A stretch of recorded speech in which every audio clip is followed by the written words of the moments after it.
ചയൻസ് gold 20 വർഷത്തെ പാരമ്പര്യം, 26 ഷോറൂമുകൾ. Call 8590046916. തെരഞ്ഞെടുപ്പ് എടുക്കാറായല്ലേ? അതിനു മുമ്പ് തന്നെ തിരക്കിലേക്ക് കടന്നിട്ടുള്ള കുറച്ച് ആളുകളുണ്ട് ഇവിടെ. പറഞ്ഞു വരുന്നത് ഇലക്ഷൻ പാരഡി ഗാനങ്ങൾ എഴുതി പാടുന്നവരെ കുറിച്ചാ. അവരെ ഒന്ന് പരിചയപ്പെട്ടാലോ?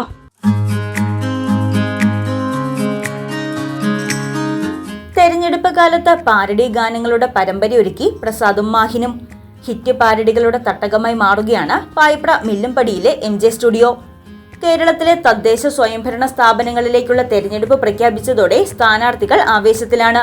എന്നാൽ സ്ഥാനാർത്ഥികളെക്കാൾ തിരക്കിലാണ് മൂവാറ്റുപടിക്കടുത്തുള്ള പായിപ്ര മില്ലുംപടിയിലെ ഒരു കൊച്ചുമുറി MJ റെക്കോർഡിംഗ് സ്റ്റുഡിയോ. ഇവിടെ ഇപ്പോൾ റെക്കോർഡിംഗിന്റെ മൂളിച്ചയും പാട്ടുകളുടെ പാരഡി രചനയും സ്ഥാനാർത്ഥി സ്തുതികളും മാത്രമാണുള്ളത്. സ്ഥാനാർത്ഥി നിർണയം തുടങ്ങുന്നതിന് മുൻപ് തന്നെ പ്രചരണ ഗാനങ്ങൾക്കായുള്ള ഓർഡറുകൾ ഈ സ്റ്റുഡിയോയെ അക്ഷരാർത്ഥത്തിൽ രാവും പകലും അവധിയില്ല ദിനങ്ങളാക്കി. എങ്ങനെയുണ്ട് മുൻവർഷത്തേക്ക് അപേക്ഷിച്ച് ഈ വർഷം എങ്ങനെയാണ് വർക്കൊക്കെ? വർക്ക് എപ്പോഴും ഉണ്ട്. ശരിക്കും പറഞ്ഞാൽ ഇലക്ഷൻ വരുമ്പോഴത്തേക്കും ഉണ്ടല്ലോ, ഇത്ര സ്ഥാനാർത്ഥികളൊക്കെ ഉണ്ട്. അപ്പം അതിനനുസരിച്ച് കൂടുതൽ വർക്ക് ഉണ്ടാവും, എപ്പോഴും തന്നെ ഉണ്ടാവും. തീരുന്നവർ നല്ല തിരക്കായിരിക്കും. ശരിക്കും പറഞ്ഞാൽ ഇപ്പോഴും ഈ തിരക്കിൽ തന്നെയാണ് വർക്ക് നടന്നുകൊണ്ടിരിക്കുന്നത് തന്നെ. മാഹിന്റെയും പ്രസാദിന്റെയും നേതൃത്വത്തിലുള്ള ഈ സ്റ്റുഡിയോയ്ക്ക് ആവശ്യക്കാർ മൂവാറ്റുപുഴയിൽ മാത്രമല്ല, കേരളത്തിന്റെ അങ്ങോളം ഇങ്ങോളമാണ്. പാർട്ടി ഭേദമോ ഗ്രൂപ്പ് വ്യത്യാസമോ ഇല്ല എന്നതാണ് ഇവിടുത്തെ പ്രത്യേകത. പ്രിയപ്പെട്ട സിനിമാ ഗാനങ്ങളുടെ ഇനത്തിൽ സ്ഥാനാർത്ഥിയെ പ്രകീർത്തിച്ചും എതിർമുന്നണിയിലെ ന്യൂനതകൾ സരസമായി ചൂണ്ടിക്കാട്ടിയും വരികൾ രചിക്കാനാണ് ആവശ്യക്കാർ കൂടുതലും എത്തുന്നത്. നാടിനെ നാം കാക്കണം, UDF വിജയിച്ചിടണം, നമ്മുടെ നൂർജഹാൻ നാസറിവിടെ വിജയിച്ചിടണം. ഒന്ന് സോദരോക്കണം, നാടിനെ നാം കാക്കണം, UDF വിജയിച്ചിടണം, നമ്മുടെ നൂർജഹാൻ നാസറിവിടെ വിജയിച്ചിടണം.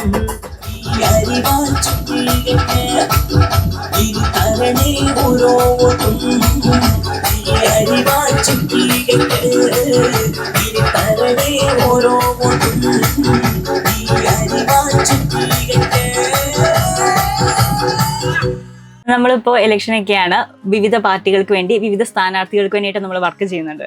അപ്പോൾ ഈ തിരക്കിനിടയിൽ എന്തെങ്കിലുമൊക്കെ അബദ്ധങ്ങൾ എന്തെങ്കിലുമൊക്കെ പറ്റിയിട്ടുണ്ടോ?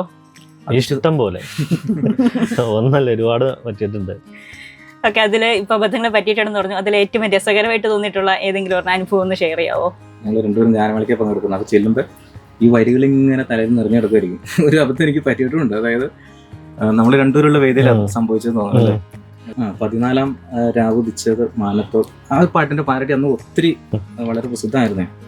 പാട്ട് പാടി നമ്മളിങ്ങനെ 14 വാർഡിൽ കുറി പോരാടാൻ വീറുള്ള സാരഥിയ, ഇങ്ങനെ സംഭവം ഇത് നിങ്ങൾ മനസ്സിൽ കിടക്കുകയാണ്.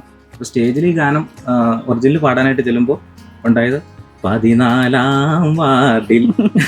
പെട്ടെന്ന് നമുക്ക് അതിലേക്ക് തന്നെ ആ ഒരു പാട്ട് നമ്മള് ഒരു സ്ഥാനാർത്ഥിക്കല്ല, ഒരുപാട് സ്ഥാനാർത്ഥിക്ക് ഇപ്പൊ ഈ പറഞ്ഞ 14 രാവുദിച്ചത്, അപ്പൊ ആ പാട്ട് കേട്ടിട്ടായിരിക്കും അടുത്ത ആള് അതേ പാട്ട് വേണമെന്നും പറഞ്ഞു വരും. അങ്ങനെ ഒരു 5-8 പേർക്കെങ്കിലും സെയിം പാട്ടിനെ പാടും. അപ്പൊ പാടി ആ വരികള് ഏകദേശം നമ്മുടെ മനസ്സിൽ തറവായി പോവാണ്. അപ്പൊ അറിയാതെ പിന്നെ പാടുമ്പോ ഒറിജിനൽ പാട്ട് വരികൾ മറന്നു.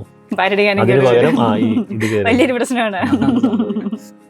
മലബാർ മേഖലയിൽ നിന്ന് വരുന്നവർക്ക് മാപ്പിള പാട്ടുകൾക്കാണ് പ്രിയമെങ്കിൽ മറ്റ് ജില്ലകളിലെ സ്ഥാനാർത്ഥികൾ സമീപകാലങ്ങളിൽ ഹിറ്റായ ചലച്ചിത്ര ഗാനങ്ങളുടെ പാരഡികൾ തേടിയെത്തുന്നു. പാട്ടുകളുടെ താളത്തിനൊത്ത് തരംഗമാകുന്ന ഈ പ്രചരണ ഗാനങ്ങളാണ് തെരഞ്ഞെടുപ്പ് റാലികളിലെ പ്രധാന ആകർഷണം. ജനാധിപത്യത്തിന്റെ ഉത്സവത്തിന് ശബ്ദവും താളവും നൽകി തിരക്കിട്ട ഈ സ്റ്റുഡിയോ കേരളത്തിന്റെ രാഷ്ട്രീയ രംഗത്തെ പിന്നണി പ്രവർത്തകരായി ശ്രദ്ധ നേടുകയാണ്. പാർട്ടി ഭേദമന്യേ സകല രാഷ്ട്രീയ പാർട്ടികളും തെരഞ്ഞെടുപ്പ് ഗാനത്തിനായി സമീപിക്കുന്ന ഒരു റെക്കോർഡിംഗ് സ്റ്റുഡിയോയിലായിരുന്നു നമ്മൾ. പാർട്ടികൾ ഇതുവരെയും സ്ഥാനാർത്ഥി പ്രഖ്യാപനം പൂർത്തിയാക്കിയിട്ടില്ല. കൂടുതൽ പ്രഖ്യാപനങ്ങൾ വരുമ്പോഴത്തേക്കും നിങ്ങൾക്ക് കൂടുതൽ തിരക്കുകളിലേക്ക് കടക്കാൻ സാധിക്കട്ടെ.